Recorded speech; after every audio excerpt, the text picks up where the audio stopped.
Welcome to MiConvert.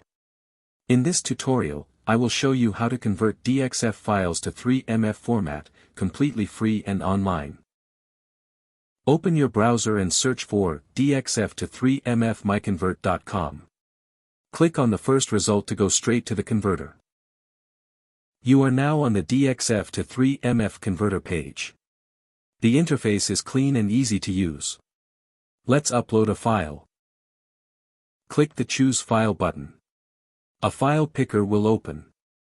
Select the DXF file you want to convert, then click Open. Your file is loaded and ready. You can see the file name, size, and destination format. Click Convert now to start the conversion. The conversion is in progress. You can see the progress bar moving. This usually takes just a few seconds. Done. Your file has been successfully converted. Click Download to save the 3MF file to your computer. That's it.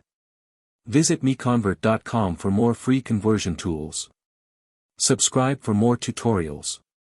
Thanks for watching.